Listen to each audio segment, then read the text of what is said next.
What is up, warriors? So here is our third video of our self series, and please keep in mind that this is just regarding the fight mission, trying to be a voice for those who feel like they lost theirs. And this self series is kind of our words of encouragement for the day, so take what you will from it. This is not to start debates, not trying to incriminate anyone of any kind.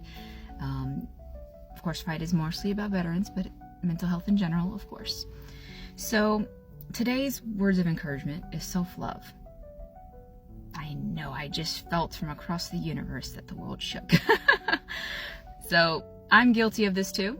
I don't exactly love myself, but I do appreciate the skills that I have, just how my mind works. I see like 20 different perspectives in one moment. So not only am I internally fighting myself, how I feel, am I in a crowded area, trying to read your vibes, trying to read your body language, everything about other people around me while also including my own. So like all in one conversation, there's like 20 to 30 other windows open. So that's why I'm socially awkward. So, because my brain's processing everything at once.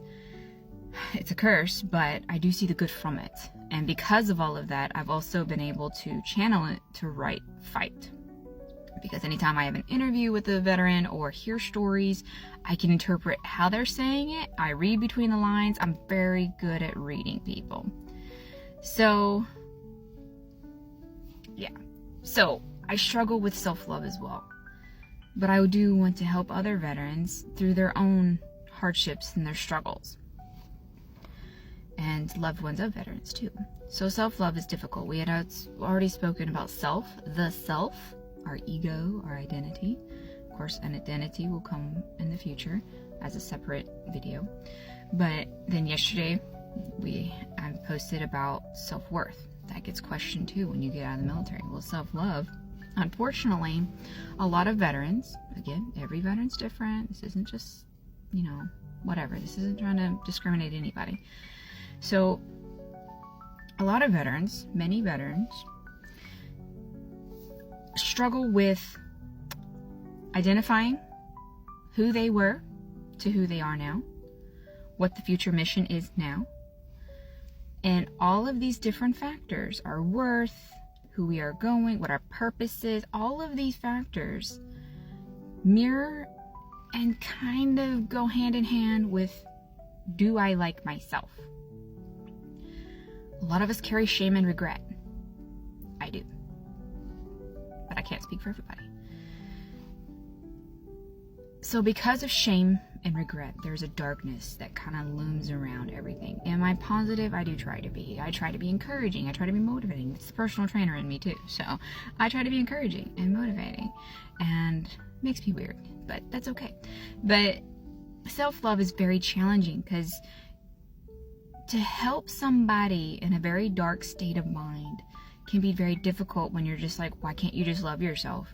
You have all this money, or you have a nice house, or you have a nice car. You can't try to turn it into something physical, especially if that individual doesn't see it that way.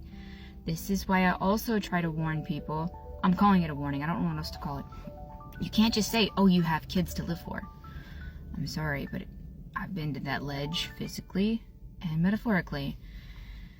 Just because you have a family that doesn't really stick with that person, with all the struggle and the overwhelming stresses and every burden that's known to man, that's weighing down on that individual, whatever situation they're fighting, that may not be the link to get them to come back to the light side, to get away from the dark side.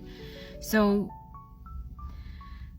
you can't always make it seem like it's just simply black and white, that it's that easy. Just go to school if that's what you want to do. Just go to work. Just get out of bed. What do you mean you can't? Get over it. What do you mean you can't?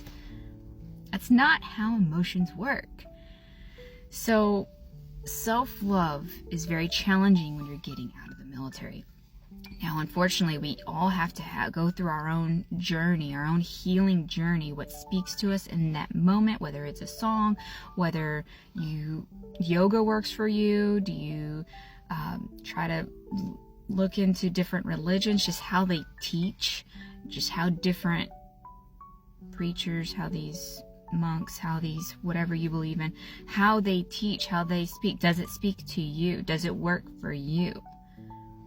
There's a lot of philosophy out there, especially lectures like Alan Watts, for instance. He helped me a few times. Listen to a lot of his lectures on YouTube.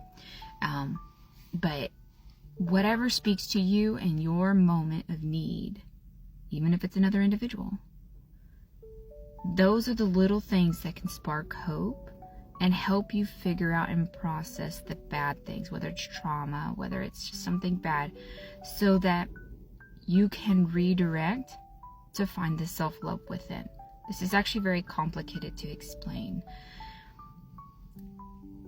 because psychology is very unique. Everything mirrors off each other, and sometimes they're opposites.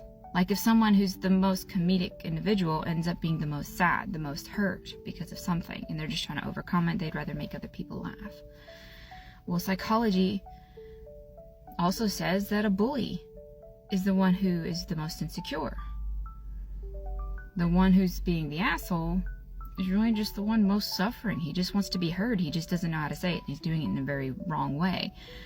But again, this is why we all need to come onto a term where it's all about perspective. So self-love takes time. You can't just say, oh, you're a hero, you did this and that, you saved lives, you did this and that. Everything has a consequence, good and bad. Everything has a give and take, no matter what you're talking about. There's no such thing as free in our economy. Everything comes with a price, physical price in that case. But even emotion-wise, maybe you spent time, you always are making a decision, but everything has give and take. Even if it's not something physical, maybe it is a sense of time. Your time. Time is precious, as they say. So, because once it's gone, you're never getting it back.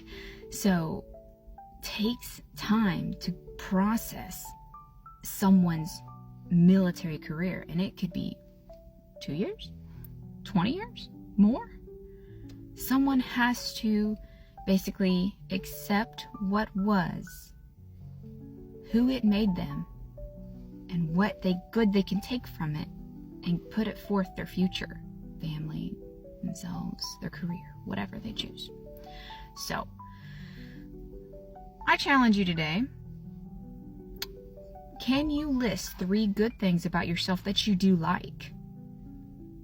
Is there something that you would like to maybe bounce ideas off someone? In your opinion, are these good things? Are these good qualities? And of course, maybe you're like, well, I think I'm funny. Then you think you're funny. That's a good quality. I know a lot of people who will also joke, well, I'm the asshole and I'm proud of it. There are good assholes out there too, though. There really are. Some will give the shirt off your back, so some are actually teddy bears. So again, psychology is different. Sometimes we just use dark sense of humor to just kind of dodge how we feel, especially being in a certain situation. Because in crowds, I'm an odd duck. So that's a warning. So I challenge you to do that. I hope that you can count at least 3 good things that happened today. Do at least 1 good deed for somebody else.